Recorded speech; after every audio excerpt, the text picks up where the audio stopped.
The courtroom fell silent as Captain Tejo entered through the heavy metal doors. His footsteps echoed across the polished floor of New Seoul Station's highest military court. Every eye in the room followed the man who had once been humanity's greatest hero. Now he walked in chains, his dragon-marked armor replaced by a simple gray prison uniform. Tejo kept his head high as he approached the defendant's chair. The weight of 1,000 stares pressed down on him, but he had faced worse things in the darkness between stars. Behind him sat rows of reporters, military officers, and civilians who had traveled from across human space to witness this moment. The trial of the Dragon Knight would make history. At the front of the room, 5 judges wearing the black robes of the Terran High Command waited behind their elevated bench. Admiral Jinwoo sat among them, his face carved from stone. Tejo remembered when Jinwoo had been just another lieutenant, scared and young during the Battle of Proxima. Now his old friend would help decide his fate. "Captain Tejo of the Terran Defense Force," announced the chief judge, "you stand accused of war crimes, excessive use of force, and disobedience of direct orders. How do you plead?" Tejo's voice carried clearly through the silent room. "Not guilty," a murmur ran through the crowd. The prosecutor, a thin woman with sharp eyes, stood and activated the room's holographic display. Images filled the air above the courtroom. Burning cities, smoking battlefields, bodies scattered across alien soil. "Let me tell you about the real Tejo," she began. "Not the hero from the recruitment videos. Not the legend whispered about in bars across the galaxy. Let me show you the monster." The first image showed Tejo's powered armor in all its terrifying glory. 10 feet tall and painted deep red, it bore the carved image of a dragon across the chest plate. Plasma cannons replaced its hands, capable of melting through tank armor. The helmet was shaped like a dragon's head, with glowing eyes that struck fear into enemy hearts. "For 7 years, this man has cut a path of destruction across 3 sectors of space," the prosecutor continued. "The Vectari Empire calls him the Firebringer. The crystal beings of Nethin Prime named him the Shardbreaker. Children on 12 different worlds have nightmares about the Dragon Knight. More images flash through the air. Alien soldiers fleeing in terror. Burning ships falling from the sky. Entire armies retreating at the mere rumor of his approach. He has killed over 3,000 enemy combatants in single combat. He has destroyed 47 warships with nothing but his personal armor. He once held a mountain pass against 500 attackers for 3 days straight." Tejo watched the images without emotion. He remembered every battle, every victory, every life he had taken in humanity's name. The memories played behind his eyes like an old movie he had seen too. Many times, the prosecutor paused the display on a particular image. It showed a burning colony world, smoke rising from destroyed buildings. But his greatest crime happened here. On Kepler 442b, a peaceful mining world with 50,000 human colonists. Tejo's jaw tightened. He knew what was coming next. 3 months ago, Vectari forces invaded this world. They had taken the colonists hostage, using them as human shields around their military installations. Standard protocol in such situations is clear: negotiate for civilian release or withdraw to prevent casualties. New images appeared. Recordings from helmet cameras showed Vectari soldiers positioned among terrified human families. Children crying as alien weapons pointed at their heads. Parents trying to shield their young ones with their own bodies. Admiral Jinwoo gave Captain Tejo direct orders to withdraw and await backup. Instead, he chose to attack anyway. The hologram shifted to show Tejo's armor descending from the sky like a falling star. Plasma fire erupted from his weapons, turning enemy positions into molten slag. The Dragon Knight moved through the battlefield like a force of nature, unstoppable and merciless. "Watch closely," the prosecutor said. "Here you can see him firing plasma charges directly into a school building where enemies had taken position. Here he brings down an entire residential block to eliminate a single sniper nest." The images were hard to watch. Tejo had saved the colony, but the cost had been terrible. 43 civilians died in the crossfire. 43 people who had looked to him for protection. When the battle ended, Captain Tejo had eliminated all enemy forces on Kepler 442, We had saved 49,957 colonists. The prosecutor's voice turned cold. But 43 others died because he chose violence over patience. 43 human beings whose only crime was being in the wrong place when the Dragon Knight decided to play God. She turned to face the judges directly. This man has become too dangerous to control. He believes his own legend. He thinks the rules don't apply to him because he's humanity's great hero. But heroes don't sacrifice innocent lives for tactical advantage. Monsters do. The prosecutor sat down and the defense attorney rose. He was an older man with kind eyes and graying hair. Your Honors, I won't deny that Captain Tejo made a difficult choice on Kepler 442b. But let me give you the context that my colleague chose to ignore. New images replaced the previous ones. These showed Vectari torture chambers, human prisoners being experimented on, mass graves filled with civilian bodies. Intelligence reports indicated that the Vectari forces were not planning to keep their hostages alive. They were using them as test subjects for biological weapons. Every hour that passed meant more innocent deaths. Captain Tejo knew this when he made his decision. The defense attorney highlighted specific sections of the battle footage. Look here. See how he uses precision strikes to minimize civilian casualties. Watch how he personally carries wounded colonists to safety between attacks. This is not the behavior of a monster. This is a soldier making impossible choices in an impossible situation. More footage showed Tejo after the battle, kneeling beside the body of a young girl who had died in the crossfire. His armored shoulders shook with grief that his external speakers couldn't hide. 43 people died that day, the defense attorney continued.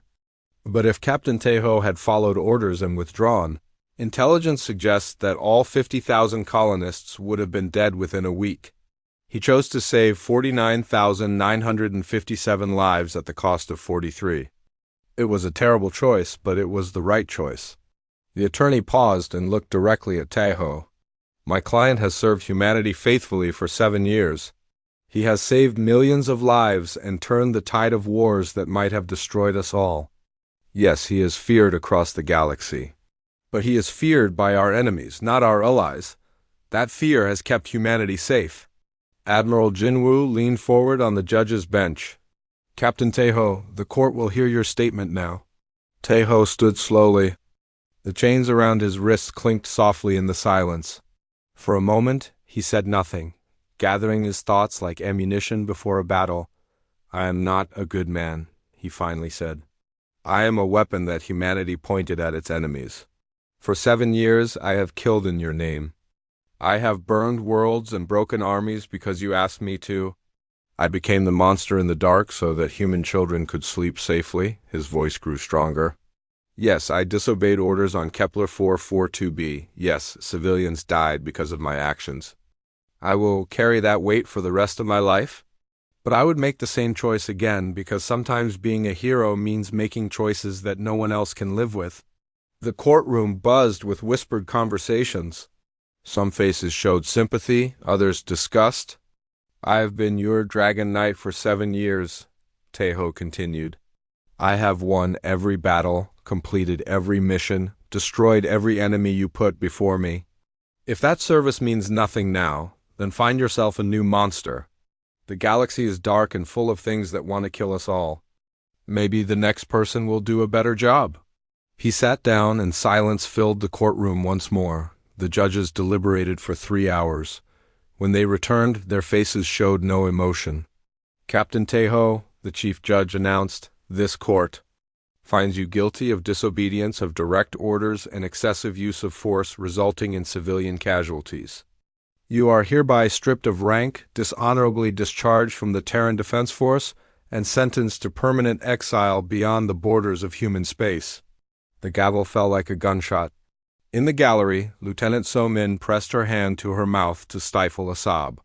She had served with Tejo for 3 years, had watched him save countless lives, had perhaps even loved him, though neither had ever spoken the words. Security guards moved forward to escort Tejo from the courtroom. As they led him away, he caught So-min's eye one last time. She mouthed the words, "I'm sorry," but he just shook his head. This was not her fault. This was the price of being the monster in the dark. The Dragon Knight was dead.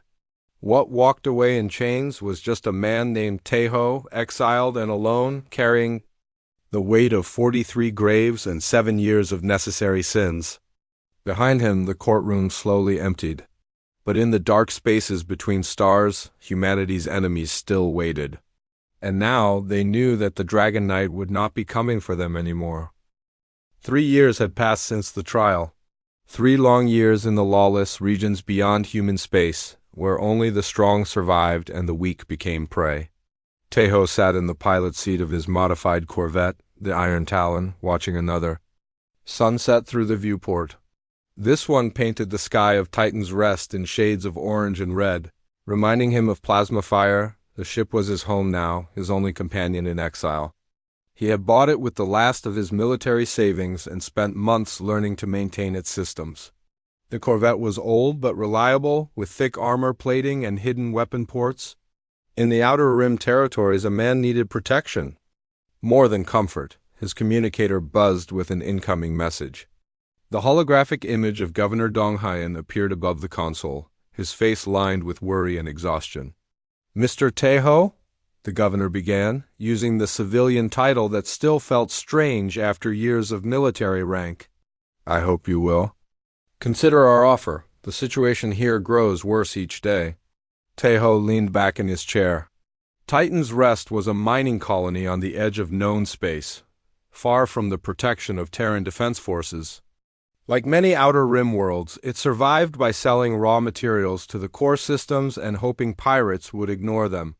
"Tell me about these pirates," Taeho said.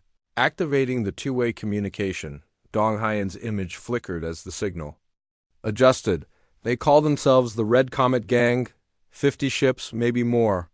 They have been attacking our ore transports for 6 months now.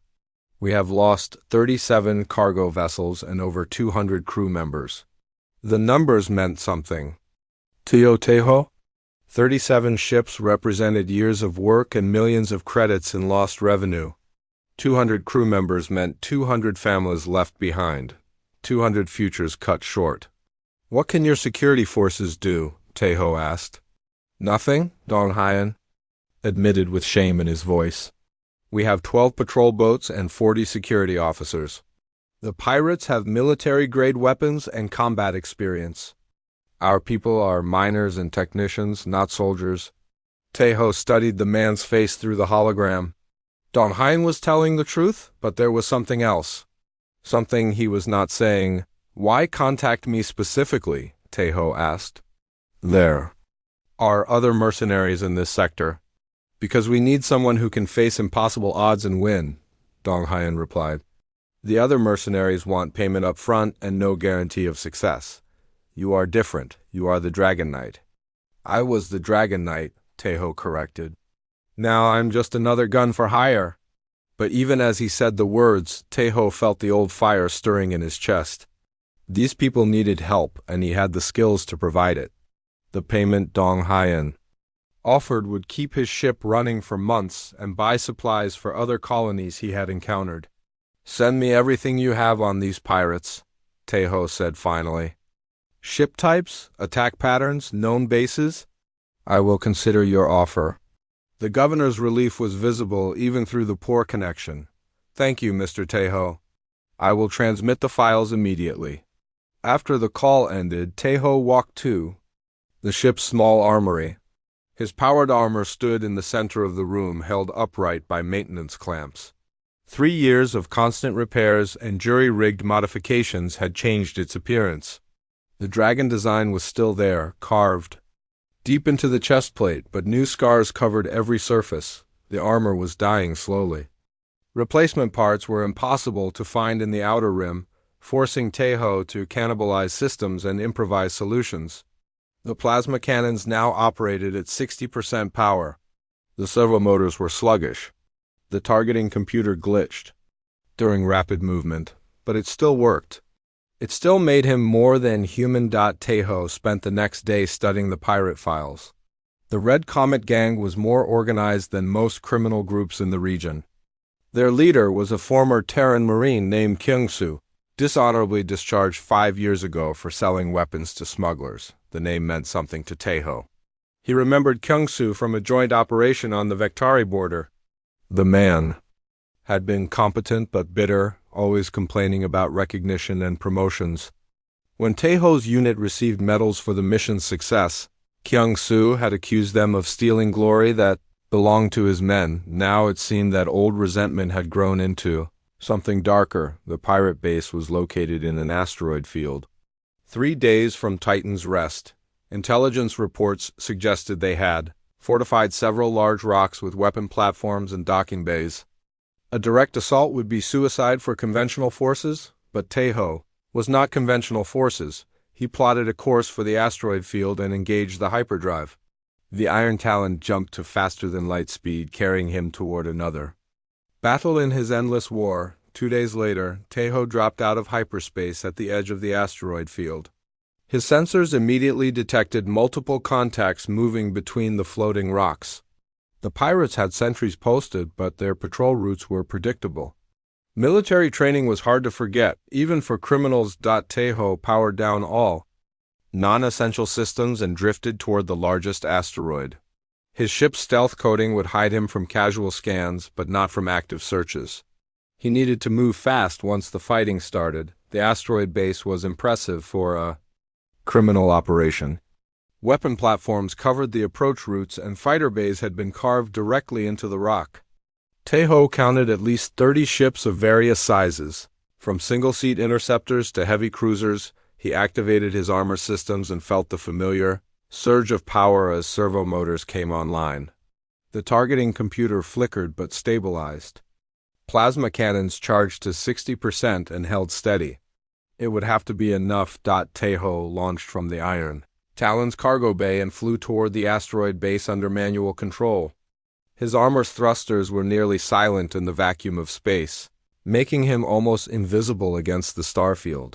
The first sentry post never saw him coming. Taeho landed on the platform like a meteor, his plasma cannons already firing.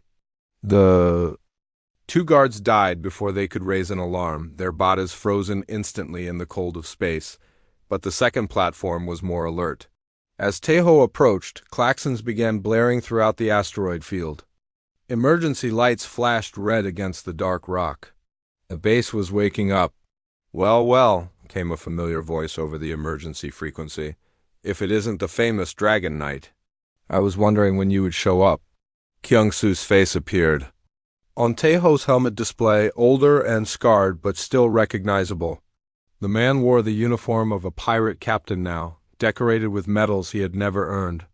"Hello, Kyung-soo," Taeho replied, landing on the main asteroid surface. "I see you found new employment." "Better than yours, apparently," Kyung-soo sneered. The great hero, reduced to taking contracts from dirt farmers. How the mighty have fallen. Fighter ships began launching from hidden bays, their engines bright. Against the darkness, Taeho counted 12, then 20, then 30 ships converging on his position. His armor's computer calculated the odds and displayed them in red numbers that he ignored. "You always were jealous," Taeho said, his plasma cannons tracking the nearest fighters. "Even when we were supposed to be on the same side? Jealous?" Kyung-soo laughed bitterly. "I was realistic. You got the glory while better soldiers did the real work. You got the promotions while we got forgotten. Well, now I have my own command, and you are just another target." The first wave of fighters opened fire, filling space around Taeho with laser blasts and missile contrails. He leaped from the asteroid surface, using his thrusters to dodge between the attacks while returning fire with surgical precision. But this was different from his old battles. Every shot had to count now. Every movement had to be calculated. He could not rely on unlimited ammunition or backup support. His armor was failing, his resources were limited, and help was light years away. The old Taeho would have charged straight into the enemy formation, trusting his superior firepower and armor to carry the day. The new Taeho used the asteroids as cover, picking off targets one by one while conserving energy. 3 fighters exploded in rapid succession as his plasma bolts found their fuel tanks. A fourth tried to ram him and missed, crashing into the asteroid surface in a shower of sparks and debris. "You fight differently now?" Kyung-soo observed, his voice carrying grudging respect. "More careful, more scared." "More smart," Taeho corrected. "Blasting another fighter that got too close. I learned that winning is more important than looking good." The battle continued for 20 minutes before the remaining pirates began to retreat. Taeho had destroyed 80 ships and damaged 6 others, but his armor was running on emergency power. The plasma cannons were overheating, and his left thruster was making concerning noises. Kyung-soo's personal ship, a converted military corvette, moved to block Taeho's escape route.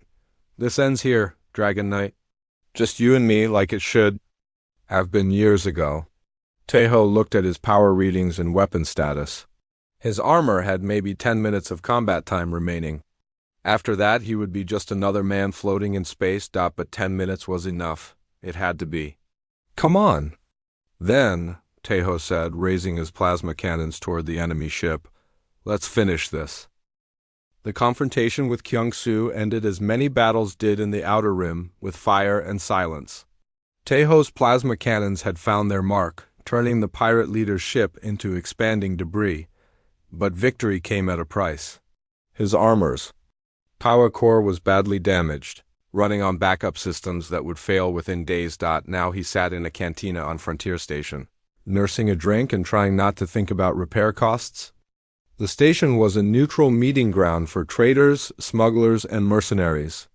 No questions asked, no records kept, no laws except those enforced by personal weapons. The woman who approached his table moved like a predator, all controlled. Grace in hidden danger. She was young, maybe 30, with short black hair and eyes that missed nothing. Her clothes were expensive but practical, the kind worn by people who could afford the best, but might need to run at any moment. "Mr. Taeho," she said, sliding into the seat across from him. "My name is Agent Haijin. I represent certain interests within Terran intelligence." Taeho did not look up from his drink. "Terran intelligence has no jurisdiction here. Neither do I have any interest in Terran business." "The Vektari Empire disagrees," Haijin replied, placing a datapad on the table between them. "They have placed a bounty on your head, 50 million credits, dead or alive. That kind of money makes everyone interested in Terran business." The number was impressive even by Outer Rim standards. Taeho finally looked up, studying the agent's face for tells. She was nervous but trying to hide it. Whatever she wanted, it was important enough to risk meeting him in person. "What do you want?" he asked. Haijin activated the datapad, showing satellite images of a heavily fortified moon. "Tethys in the Chrono system. The Vektari have built a research facility there. We need someone to get inside and retrieve specific information." "Send your own people?" Taeho said. "Intelligence has plenty of trained operatives, all of whom are dead," Haijin replied bluntly. "We have lost 3 teams trying to infiltrate that facility. The Vektari have adapted their security specifically to counter human tactics. They know how we think, how we move, how we fight." She leaned forward, her voice dropping to a whisper. "But they do not know how you think. You are not bound by standard procedures or chain of command. You improvise, you adapt. You survive when others cannot." Taeho studied the images on the datapad. The facility was built into the moon's surface, with multiple levels extending deep underground. Anti-aircraft weapons covered every approach route. Guard towers watched the perimeter. It looked like a fortress designed by Paranoid. "Engineers, what kind of research?" he asked. "Weapons development," Haijin answered. "Intelligence suggests they are reverse engineering human technology, improving it, weaponizing it. If they succeed, the next war will be very different." The agent paused, then played a video file. It showed Vektari soldiers testing new armor and weapons. The equipment looked familiar, too familiar. The plasma rifles resembled human designs, but with modifications that made them more efficient. The armor moved faster than anything Taeho had seen before. "They are preparing for another invasion," Haijin continued. "Not in years, but in months. We need to know what they have developed and how to counter it. Taeho closed the datapad and pushed it back across the table. Not interested. Find someone else to die for Terran intelligence? But Hyjin was prepared for rejection. She placed another datapad on the table, this one showing technical specifications for armor components. Mark 7 power cores, she said. Advanced servo motors. Military-grade plasma-focusing crystals. Everything you need to repair your armor and more. Plus enough credits to operate independently for years. The offer was tempting, almost too tempting. Taeho's armor was dying piece by piece, and replacement parts were nearly impossible to find. With these components, he could restore it to better than original condition. There is a catch, he said. It was not a question. If you are captured, Terran Command will deny all knowledge of the mission, Hyjin admitted. You will be completely on your own. No backup, no extraction, no official support of any kind. Taeho almost laughed. So the same as always. There is one more thing, the agent said, hesitating. Intelligence indicates the facility may be holding human prisoners. We do not have confirmation, but the possibility exists. Those words changed everything. Taeho had sworn never to work for the Terran government again, but innocent prisoners were different. If humans were being held captive, experimented on, tortured for information, then personal grudges became secondary concerns. I will need a ship, he said finally, something fast and stealthy. My Corvette is too recognizable? Hyjin smiled for the first time since sitting down. Already arranged. Bay 17 has a modified freighter waiting. The pilot is a local smuggler named Yunji. She knows the route to Tethys and can get you past the sensor networks. And if this is a trap? Taeho asked. Then we both die, Hyjin replied, because I am going with you. 2 hours later, Taeho stood in Bay 17 looking at the ship that would carry him back into danger. The freighter was smaller than his Corvette, but newer, with clean lines and subtle modifications that suggested hidden capabilities. Its name was painted on the hull in faded letters. Lucky Strike. The pilot emerged from the cargo hold carrying a toolkit and wearing coveralls stained with grease. Unji was shorter than Taeho expected, with calloused hands and sharp eyes that evaluated him like a piece of equipment. So, you are the famous Dragon Knight, she said, wiping her hands on a rag. You look older than the recruitment videos. Those were filmed 7 years ago, Taeho replied. And you look meaner, Yunji continued, circling him like a mechanic, inspecting a used hover car. Good, mean might keep us alive where we are going. She led him aboard the ship, pointing out modified systems and hidden compartments. The Lucky Strike was built for smuggling, with false walls and sensor-resistant storage areas. More importantly, it had upgraded shields and a hyperspace drive that could outrun most pursuit ships. How long to Tethys? Taeho asked. 4 days. If we take the direct route, Yunji answered. 6 days if we want to avoid Vectari patrols. I vote for 6 days and staying alive. Agent Hyjin joined them in the cargo hold, having changed from her expensive clothes into practical mission gear. She carried a military rifle and wore body armor marked with Terran intelligence insignia. The facility has 3 main sections, she explained, activating a holographic map. Research laboratories in the lower levels, administrative offices in the middle, and security command on the surface. Our target is the central computer core located here. She highlighted a room deep in the facility's heart. All research data is stored there. We need to download everything and get out before security can respond. Taeho studied the layout, memorizing guard positions and escape routes.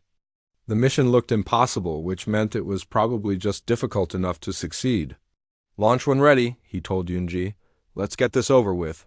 The Lucky Strike lifted off from Frontier Station and jumped to hyperspace, carrying 3 people toward a moon where death waited in the darkness. But as they traveled through the void between stars, none of them knew that the Tethys facility held secrets worse than new weapons in the deepest levels of the research complex. Behind walls of reinforced metal and energy shields, human prisoners waited in cells that had become laboratories. They had been captured during raids on Outer Rim colonies, sold to Vectari scientists who needed test subjects for experiments that violated every law of war. Yujin pressed her face against the small window in her cell door, watching Alien guards patrol the corridor outside. She had been a xenobiologist once, studying peaceful species on distant worlds. Now she was a test subject herself, kept alive only as long as she remained useful to her captors. The other prisoners had stopped talking weeks ago. Some had been changed by the experiments, their bodies altered in ways that made them less than human. Others had simply given up, staring at the walls until madness took them, but Yujin still hoped. Somewhere in the galaxy, someone would come, looking for them. Someone would care enough to risk everything for people they had never met. She did not know that help was already on the way, carried by a damaged freighter and a man who had once been humanity's greatest weapon. The Dragon Knight was coming to Tethys, and the Vectari Empire was about to learn why their enemies had feared him across the stars. The Lucky Strike dropped out of hyperspace at the edge of the Kronos system, sensors reaching out to map the defenses that stood between them and their target. The mission that had started as simple espionage was about to become something much more dangerous and much more personal. The infiltration of Tethys Station began at midnight, station time. Taeho's armor moved silently through the ventilation system, guided by blueprints that Agent Haijin had provided. The facility was larger than expected, with dozens of levels extending deep into the moon's rocky core. His mission was simple: reach the computer core, download the research data, and escape. But simple missions had a way of becoming complicated when bullets started flying. The first sign of trouble came when he reached the administrative level. Through a ventilation grate, Taeho could see Vectari guards escorting a group of humans in prison uniforms. The prisoners moved slowly, their faces hollow with exhaustion and fear. Taeho's blood ran cold. These were not military personnel or intelligence agents. They were civilians, probably colonists captured during raids on Outer Rim settlements. Men, women, and even teenagers walked in chains, heading toward the lower levels where screens sometimes echoed through the metal walls. The original mission parameters shifted in Taeho's mind. Intelligence gathering was important, but innocent lives were more important. He activated his communicator and whispered to Agent Haijin, who was monitoring from the Lucky Strike. "Change of plans," he said. "There are human prisoners here." "Lots of them." "Negative," Haijin responded immediately. "The mission is data retrieval only. Do not deviate from the objective." But Taeho was already moving. He had failed to save 43 civilians once before. He would not make the same mistake again. The prison level was a maze of cells and laboratories, each one a chamber of horrors that made Taeho's jaw clench with rage. Through reinforced windows, he could see humans strapped to medical tables while Vectari scientists performed experiments that violated every law of war. Some prisoners had been altered, their bodies changed by alien technology in ways that made them barely recognizable as human. Others lay motionless, their minds broken by torture and fear. The lucky ones were simply dead. Taeho found Dr. Yujin in cell block 7, pressed against her door's small window like she had been waiting for rescue. Her face was thin from poor nutrition, but her eyes still held intelligence and hope. "Who are you?" she whispered as Taeho melted the lock with his plasma cutter. "Someone who is getting you out of here," he replied, helping her stand on unsteady legs. Dr. Yujin grabbed his armored arm with surprising strength. "There are 57 of us still alive. 57 people who deserve to go home." The number hit Taeho like a physical blow. 57 prisoners meant 57 families waiting for news, 57 lives that depended on his next decision. His armor could carry maybe 10 people in an emergency. The Lucky Strike could hold 20 at most. "What have they been doing to you?" Taeho asked as he began opening other cells. "Creating super soldiers," Dr. Yujin answered, helping another prisoner to his feet. "They are combining human genetics with Vectari enhancements. Most subjects die during the process, but the survivors become something new, something terrible." She led him to a laboratory window where tanks filled with green liquid held floating shapes that might once have been human. They want to create hybrid warriors with human intelligence and Vektari physical advantages. Perfect soldiers who can infiltrate our colonies and destroy them from within. Teho stared at the tanks with growing horror. This was not just weapons research. This was an attempt to create a new species, one designed specifically to hunt and kill humans. Alarms began blaring throughout the facility as security systems detected the open cells. Red lights flashed in the corridors while automated voices announced lockdown procedures in the Vektari language. How many guards? Teho asked, herding prisoners toward the nearest exit. Too many, Dr. Eugene replied. 300 soldiers, plus automated defenses and kill squads trained specifically to hunt humans. The odds were impossible, but Teho had faced impossible odds before. The difference now was that he could not rely on overwhelming firepower or unlimited ammunition. Every shot had to count, every decision had to be perfect. He contacted Yunji on the lucky strike. Bring the ship to Landing Bay 3. We are coming out hot with passengers. How many passengers? The pilot asked. 57. The communicator went silent for a moment before Yunji responded. That ship holds 20 people maximum. You do realize this is a rescue mission, not a passenger transport? Then make 2 trips, Teho said, leading the prisoners through maintenance corridors toward the surface.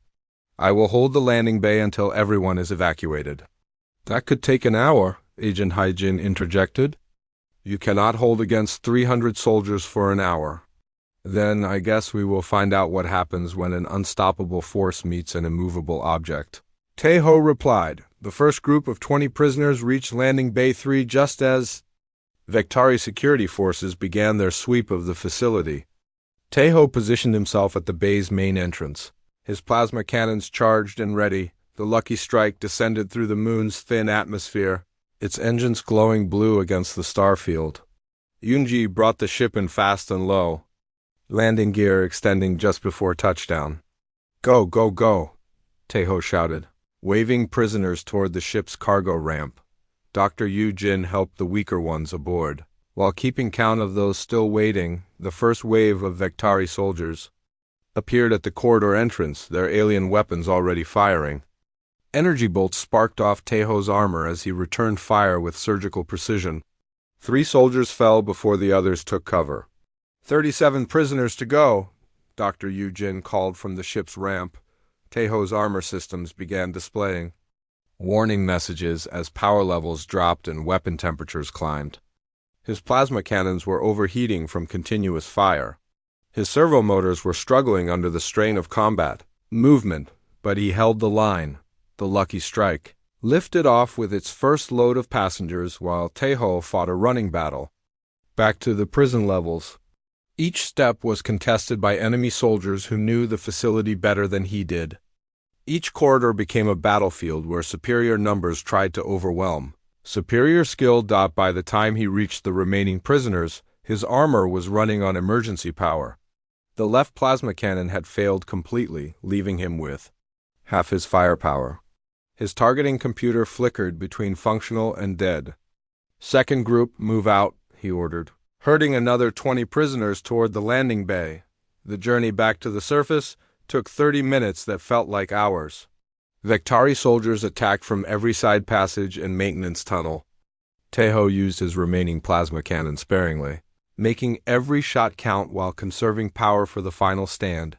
The lucky strike returned for the second pickup, its hull scarred by defensive fire from the facility's weapon systems.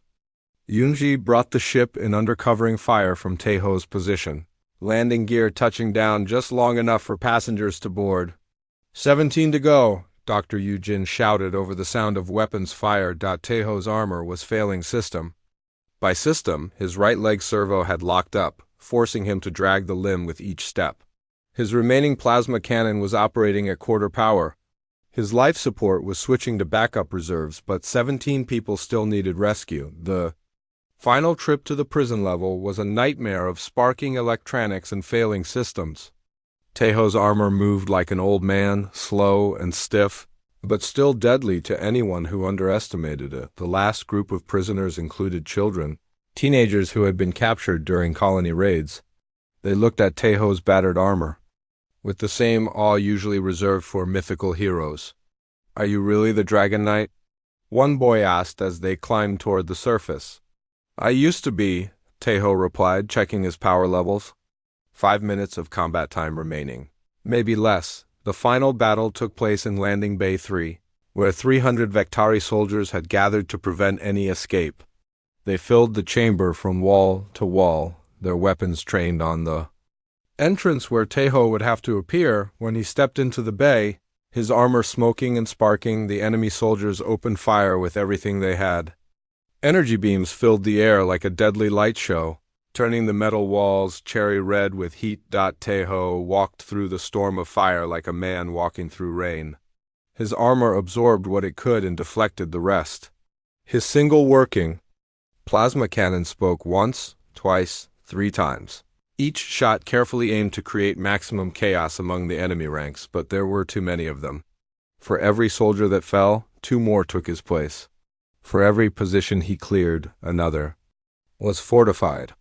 The mathematics of warfare were simple and brutal. 1 man could not defeat 300. No matter how skilled or determined, that was when salvation arrived from an unexpected source. Lieutenant Somin's voice crackled through his communicator like a message from heaven.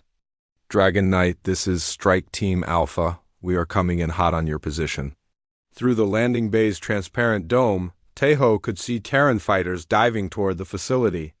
Their plasma cannons lit up the darkness as they engaged the moon's defensive systems.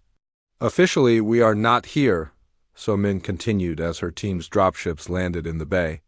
"Unofficially, Admiral Jinwoo decided that some orders are meant to be disobeyed." 12 soldiers in black armor poured from the dropships, their weapons adding to the chaos of battle. They moved with the precise coordination of elite special operations troops, each covering the others as they advanced. The tide of battle turned in moments. Caught between Teho's position and the new arrivals, the Vectari forces found themselves in a crossfire that decimated their ranks. Those who survived the initial assault retreated deeper into the facility. "Good timing," Teho said as Somin reached his position. "We have been tracking your mission since you left Frontier Station," she replied, helping him toward the dropships. "Some of us never believed you deserved exile." The last prisoners boarded the rescue ships, while Teho's armor finally gave up the fight. Systems that had carried him through 7 years of war shut down one by one, leaving him in a dead shell of metal and ceramics. But 57 people were going home. 57 families would be reunited, and the galaxy would know that the Dragon Knight, exiled or not, still protected the innocent.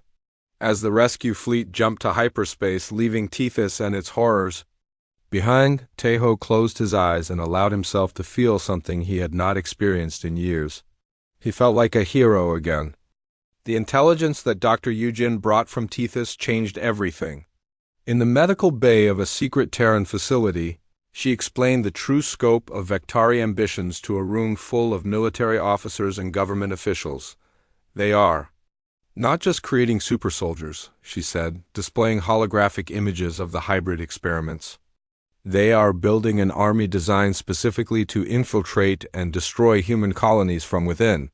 Admiral Jinwoo leaned forward in his chair, studying the disturbing images. "How many of these hybrids do they have?" "At least 50 that survived the process," Dr. Eugene replied. "But they have been working on this project for 2 years. There could be hundreds more in facilities we have not found." Teho stood at the back of the room, his damaged armor replaced by simple military fatigues. Without the powered suit, he looked smaller, more human, but his presence still commanded attention. "What are their capabilities?" asked General Mi Young. The commander of Outer Rim Defense Forces, Dr. Eugene, activated another hologram, showing test footage of hybrid soldiers in action. Enhanced strength, speed, and reflexes, improved healing, resistance to radiation and toxins. Most importantly, they can pass for human in casual inspection. The room watched in silence as the footage showed a hybrid soldier lifting a 2-ton piece of equipment with one hand then moving with inhuman speed to dodge plasma fire. When the test ended, the creature looked completely human except for its cold, emotionless eyes. "They are perfect infiltrators," Dr. Eugene continued. "They can blend into colony populations, gather intelligence, sabotage defenses, then strike when resistance is weakest." Admiral Jinwoo turned to face Taeho. "What is your assessment?" "The war has already begun," Taeho replied. "We just did not know it yet." His words proved prophetic. Within days of the Tethys rescue, reports began arriving from Outer Rim colonies. Equipment failures, communications blackouts, and security breaches were happening with increasing frequency. What looked like random accidents were actually coordinated attacks. The first confirmed hybrid strike occurred on New Jeju, a farming colony with 12,000 residents. The attack came from within, as settlers who had lived there for months suddenly revealed their true nature. In 6 hours, they had destroyed the planetary defense grid, eliminated local security forces, and opened the way for a full Vectari invasion. By the time relief forces arrived, New Jeju was a smoking ruin. 8,000 colonists were dead, and 4,000 more had vanished, presumably taken as prisoners for more experiments. Taeho received the news while training with replacement armor on a Terran military base. The new suit was more advanced than his old one, with better power efficiency and upgraded weapon systems. But it felt strange, like wearing someone else's clothes. Lieutenant So-min found him in the armory, checking weapon calibrations for the 100th time that day. "The Joint Chiefs want to see you," she said. "There has been another attack." The briefing room was full of grim faces and bad news. 3 more colonies had fallen to hybrid infiltrators in the past week. The enemy soldiers moved too fast for conventional forces to track, hit too hard for standard defenses to stop, and blended too well for security to identify before it was too late. "We need someone who can hunt these things," General Mi-young explained. "Someone who understands how they think and can match their capabilities." "You want me to hunt super soldiers with a single suit of armor?" Taeho asked. "You will not be alone," Admiral Jinwoo replied. "Lieutenant So-min has assembled a special operations team. Volunteers only, all with experience fighting non-human enemies." So-min activated the room's holographic display, showing personnel files for 12 soldiers. "We call it Strike Team Dragon. Fast response, heavy weapons, no questions asked." Taeho studied the files. The team members were all veterans of the Vectari Wars, soldiers who had served with distinction in the most dangerous assignments. More importantly, they had all volunteered to work with the disgraced Dragon Knight despite his exile status. "What makes you think we can succeed where regular forces have failed?" Taeho asked. "Because you understand monsters," So-min replied. "You have been one yourself." The first hunt began on Titan's Edge, a mining station that had gone silent 3 days earlier. When Strike Team Dragon arrived, they found a facility running normally on the surface but completely empty below ground. 200 miners had simply vanished without a trace. Taeho led his team through the abandoned tunnels, following signs of struggle that regular investigators had missed. Claw marks on metal walls, bloodstains that had been carefully cleaned but not completely erased. Equipment moved from its normal positions. "They were taken alive," he concluded after examining the evidence. "Hybrids need live subjects for their experiments." The trail led deeper into the asteroid's core, where mining operations had carved out vast chambers in the rock. At the bottom of the deepest shaft, Strike Team Dragon found what they were looking for. The hybrid soldiers had established a temporary base in an abandoned mining complex. 20 enhanced warriors guarded equipment and supplies while human prisoners were processed for transport to unknown locations. "Same plan as always," Taeho told his team over the communicator. "Hit hard, move fast, save who we can." But these enemies were different from any he had faced before. They moved with inhuman speed and fought with calculated precision. When Strike Team Dragon opened fire, the hybrids scattered like ghosts, using the complex's maze of tunnels to attack from unexpected angles.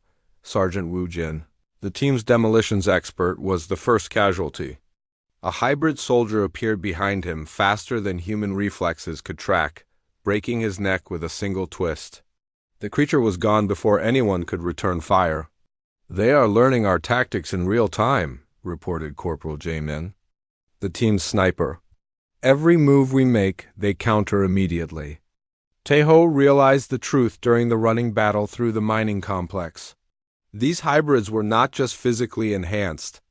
They had been programmed with tactical data from his own missions, taught to fight the way he fought, trained to counter his every strategy. "They are fighting me," he said over the team communicator. "Literally, someone fed them my combat records." The revelation changed his approach completely. If the hybrids expected him to fight like the Dragon Knight of old, then he would have to become someone else. Someone unpredictable. Instead of charging straight into battle, Taeho began using stealth and patience. Instead of overwhelming firepower, he employed precision strikes. Instead of following military doctrine, he improvised solutions that no training manual had ever considered. The hybrid soldiers, programmed to counter his legendary tactics, found themselves facing an enemy they did not understand. Their perfect calculations became useless when Taeho refused to behave as expected. The battle turned in strike. Team Dragon's favor when Taeho abandoned his armor entirely. Moving through the tunnels in just his combat suit, he became invisible to sensors designed to track powered armor signatures. When he appeared behind the hybrid commander, the creature's enhanced reflexes were useless. It had been programmed to fight the Dragon Knight, not the man named Taeho, who had learned to think beyond his reputation. The rescue of Titan's Edge miners was just the beginning. Over the following months, Strike Team Dragon hunted hybrid infiltrators across 24 worlds. Each mission taught them more about their enemy's capabilities and weaknesses. The hybrids were perfect soldiers in many ways, but their conditioning made them predictable. They lacked the intuition and creativity that made human warriors truly dangerous.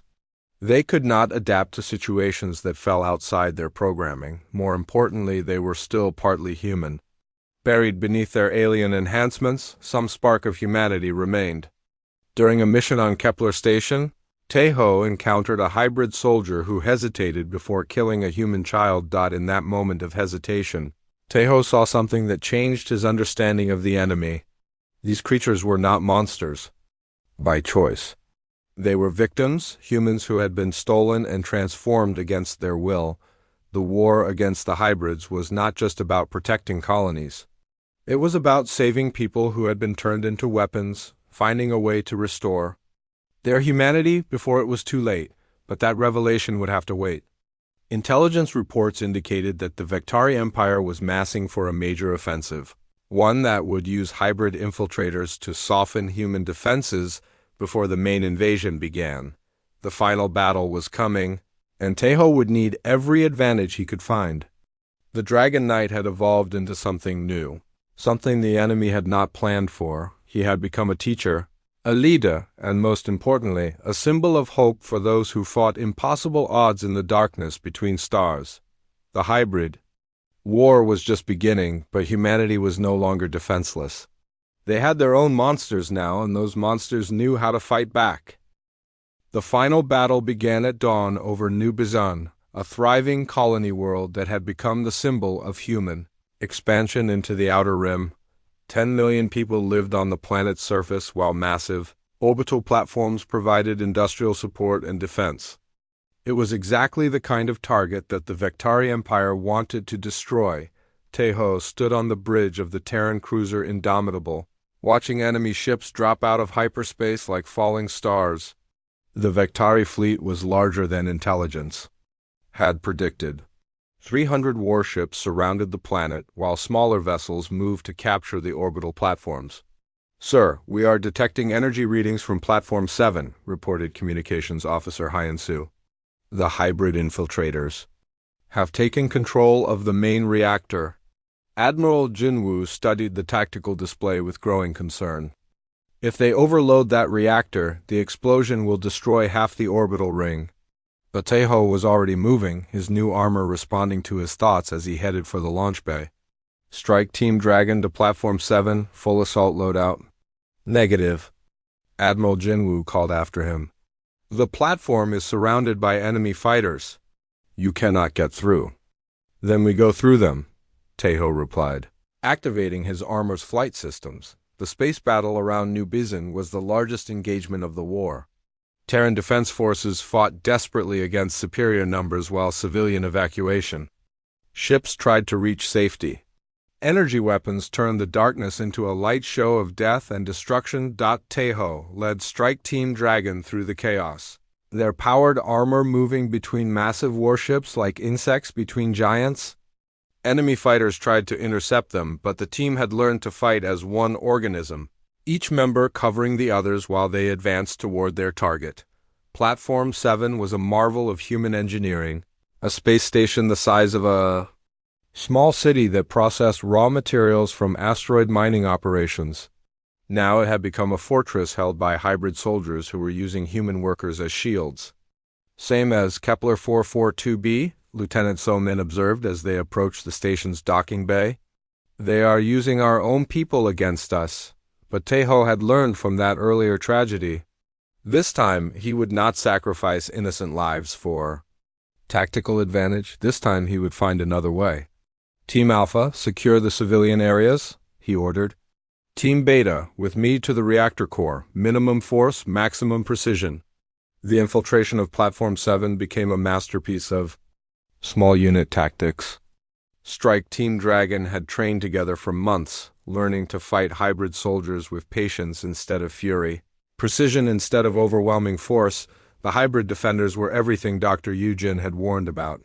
They moved with inhuman speed, fought with calculated precision, and showed no mercy to human opponents. But they had been programmed to fight the Dragon Knight of legend, not the evolved warrior that Taeho had become. The battle through the station's corridors was unlike anything from his previous wars. Instead of charging ahead with plasma cannons blazing, Taeho used stealth and misdirection. Instead of overwhelming firepower, he employed surgical strikes that neutralized enemies without harming civilians. His team followed his example, moving like shadows through the industrial complex. They rescued workers while eliminating guards, disabled security systems while avoiding unnecessary confrontation. The reactor core was protected by the hybrid commander, a creature that looked almost human except for its glowing eyes and perfect stillness.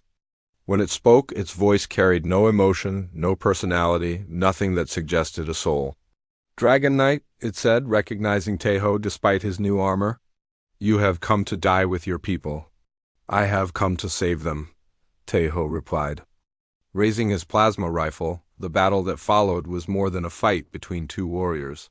It was a confrontation between two different ideas of what humanity could become. The hybrid represented perfection through technology, strength without weakness, efficiency without conscience. Taeho represented something else. Growth through struggle, wisdom through failure, strength that came from protecting others rather than dominating them. The hybrid was faster, stronger, and more precise than any human could be. But it lacked the one thing that made humans truly dangerous, the ability to sacrifice everything for others. When the creature moved to kill a wounded civilian, Taeho threw himself between them without thinking. The hybrid's claws tore through his armor, sending sparks and blood across the reactor chamber. But the civilian lived. In that moment of sacrifice, something changed in the hybrid's glowing eyes. For just an instant, humanity flickered beneath the alien programming. The creature hesitated, confused by an emotion it had been designed never to feel. Taeho did not hesitate. His plasma rifle spoke once, and the hybrid commander fell to the deck plating, its perfect features finally showing something like peace. Reactor secured, he reported to Admiral Jinwoo. Beginning civilian evacuation, but the battle for New Bizon was far from over. While Strike Team Dragon fought on Platform 7, the main Vectari fleet had begun its final assault on the planet's surface. Cities burned under orbital bombardment while ground forces landed to complete the conquest. Sir, we have incoming, reported Lieutenant So-min from the platform's command center. Vectari fleet is moving to attack position. Through the observation windows, Taeho could see the enemy ships arranging themselves for planetary bombardment.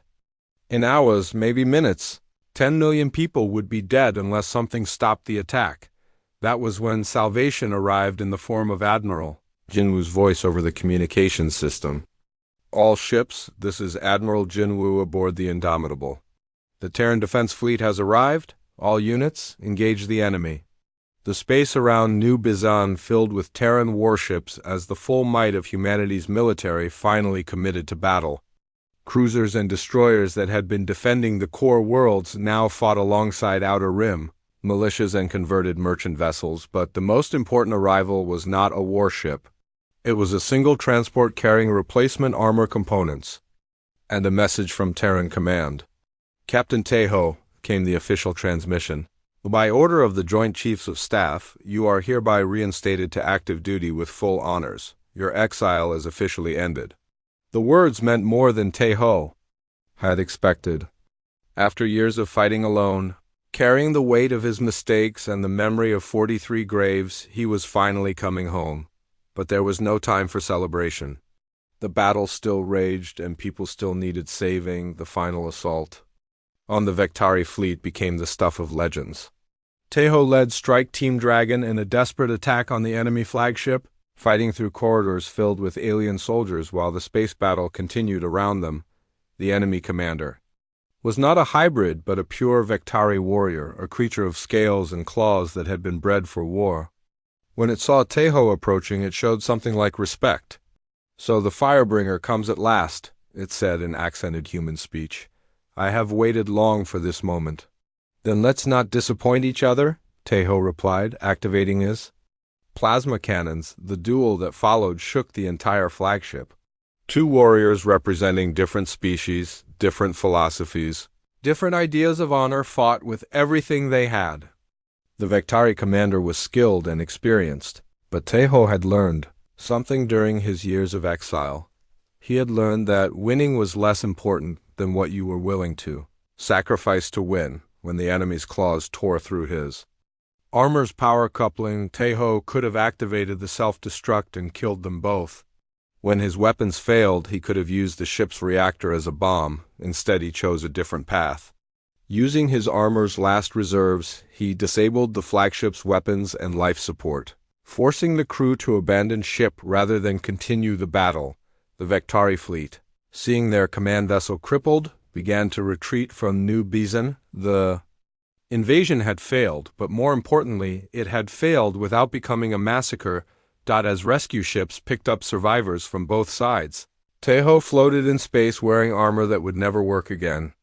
His power core was dead, his weapons were burned out, and his servomotors had frozen in the cold of vacuum. But 10 million people were alive. Platform 7 was secure. The hybrid threat had been contained. Lieutenant So Min's voice crackled through his emergency communicator. "Dragon Knight, this is rescue ship Mercy. We are coming to get you." "Copy that," Taeho replied, watching the last Vektari ships jump to hyperspace. "Tell them to take their time. I want to enjoy the view." 3 months later, Taeho stood before another tribunal. But this time, he was not wearing chains. He wore the dress uniform of a Terran Defense Force colonel, with ribbons and medals that represented 7 years of faithful service. The charges against him had been officially dropped, the exile had been lifted. Most importantly, he had been offered a new position that would use his skills in a different way. "Colonel Taeho," announced the Chief Justice, "the Terran Defense Force hereby appoints you as Director of Special Operations Training. Your mission will be to prepare the next generation of warriors for the challenges that lie ahead." The appointment was perfect. Instead of fighting alone, Taeho would teach others to fight. Instead of carrying the burden of impossible decisions by himself, he would help others learn to make those decisions wisely. After the ceremony, he walked alone to the memorial wall where the names of those lost in the Outer Rim conflicts were carved in black stone. 43 names from Kepler 442b were there, along with thousands of others who had died defending humanity's expansion into the galaxy. Taeho reached into his pocket and pulled out a small metal emblem shaped like a dragon. It was the last piece of his original armor, the symbol that had made him famous across the stars. He pressed the emblem against the wall next to the names. of the fallen, leaving it there as a promise. The Dragon Knight was gone, but his legacy would live on in the soldiers he trained, the people he protected, and the example he set. The galaxy was still dark and full of dangers. Humanity still faced enemies who wanted to destroy everything they had built. But now there would be others to stand guard in the darkness, others who understood that being a hero meant making the hard choices that no one else could live with. Tejo walked away from the memorial wall without looking back. Ahead of him waited a new mission, a new purpose, and perhaps most importantly, a chance to save lives instead of taking them. The Dragon Knight was feared across the stars no longer, but the man who had worn that title had found something better than fear. He had found redemption,